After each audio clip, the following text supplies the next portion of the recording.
যে কথাটা বোঝানোর জন্য টান দিলাম সেটা হলো এই লীগপন্থী কিছু উলামা এখন ভারতের দালালি সাত গ্রুপের পক্ষ নিয়ে এদেশের আলেমদের বিরুদ্ধে দাঁড়াইছে তবলিগের নাম নিয়ে। কথা ঠিক কিনা বলে?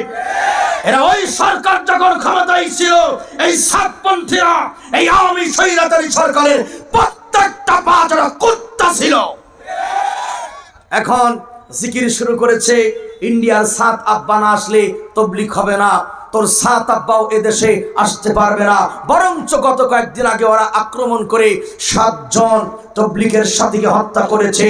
তাই এদেশের শীর্ষ আলেমদের একটাই কথা, টঙ্গীর ইজতেমাতে সাতপন্থীদের দরজা বন্ধ, বাংলার প্রত্যেকটা মসজিদ তাদের জন্য বন্ধ করে দেওয়া হবে, কোন মসজিদে সাতপন্থীকে ঢুকতে দেওয়া হবে না।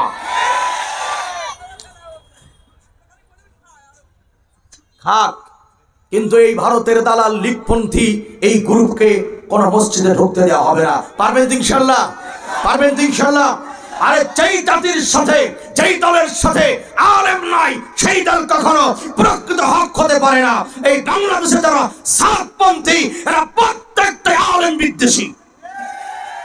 সুতরাং এই উলামা লীগ, এই লীগপন্থী যেখানেই আছে সেখানেই ফিতনা আছে। কথা ঠিক কিনা জোরে বলে?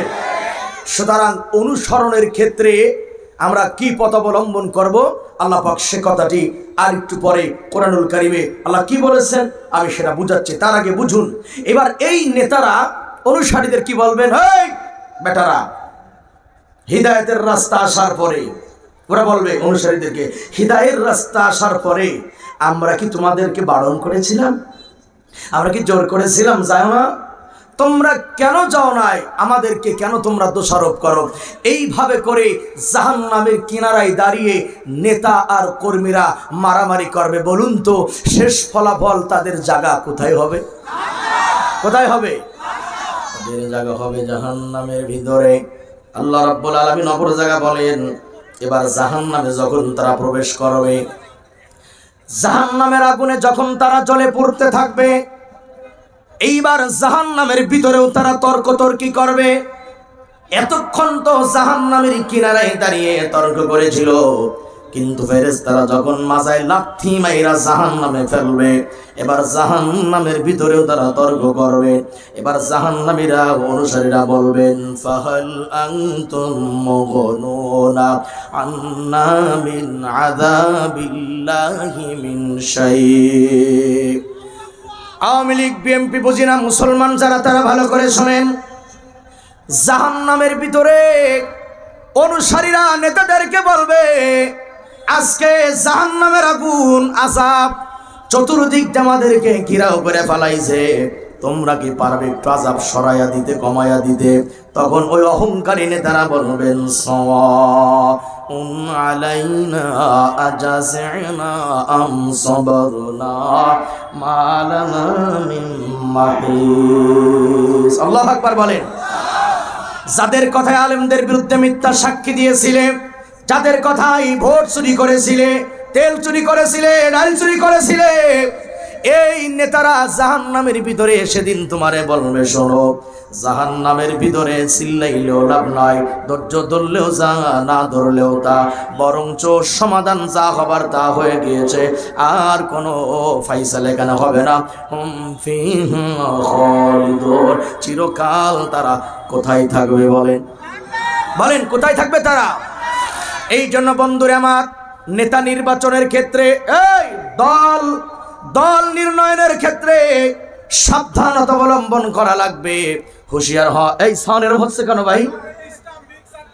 চলে গেলাম। এই বক্তা নিয়ে আসেন, যান প্রধান বক্তারা নিয়ে আসেন ভাই। একভাবে রাখেন, যেভাবে ছিল সেভাবে থাকে। আপনার সিস্টেম তো ভালো, কিন্তু যদি ঘোরাফেরা করেন, আপনারা কথা কয় না ভাই, আমি তো আছি না, এত উস্তাদ হইলে হবে না, একজনের লিড দেন। হ্যাঁ, আর এই যে ভাই আপনারা মেহেরবানি করে দাঁড়িয়ে থাকবেন না প্লিজ। আমি ইয়াং ভাইরা আপনারা একটু বসেন না প্লিজ, বসে পড়ুন না ভাই, বসেন। এই যে দাঁড়িয়ে আছেন থাকেন, সমস্যা নাই, থাকেন দাঁড়িয়ে। কিন্তু এখানে যারা আছেন তারা বসে পড়ুন। হ্যাঁ, আর এই সাউন্ডার এই যে আগা করে মেরিয়ে দিচ্ছেন, যেমন ছিল আপনি ভালো ছিল, এই বেশি গুটলি যাওয়ায় আর কি দিচ্ছেন নষ্ট করে সাউন্ড। খাই ফেলাইছেন সাউন্ড। যেমনে ছিলে সামনে রাখেন, বোঝে না এত গুতোগুতি করলে হয়? সারা জীবন গুতোইছে, ওরা এখন গুতোইছে মাইক খোলা, যাবো কোন জায়গা? এই গুরুত্বপূর্ণ বিষয়গুলি আমাদের সকলের মাথায়। এই হরেনে সাউন্ড দেন না, খালি বক্সে দিলে ভালো লাগে না। কাম বোঝে না, তোমার খাওয়া লাগে এক জিনিস। কি করছেন এই যে এনে মুরব্বী টিকতে পারবে?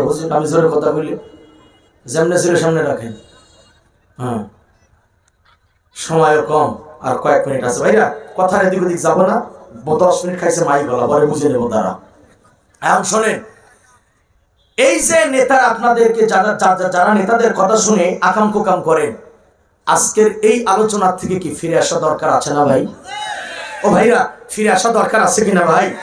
তাহলে মুসলমান হিসাবে যেই দলে কোরআনের কর্মসূচি নাই, যেই দলে ইসলাম কায়েমের কর্মসূচি নাই, আমি সবার হাত দেখতে চাই। অন্তত এই মাঠ থেকে নতুন করে 100 জন ব্যক্তি শপথ নেন, এতদিন যেখানে ছিলাম আর কোন পথে নাই, আজ থেকে শপথ হবে কোরআনের পথে থাকবো, আন্দোলন হবে কোরআনের পক্ষে, ঘাম ছড়াবো, রক্ত ঝরাবো, আর যদি জীবনও দেওয়া লাগে কোরআনের পক্ষেই দেব। নতুন করে 100 জন আছেন কারা কারা তাকবীরে দাঁড়ায় যান, আল্লাহু আকবার করে দাঁড়ায় যান, দাঁড়িয়ে 100 জন ব্যক্তি দাঁড়ায় যান।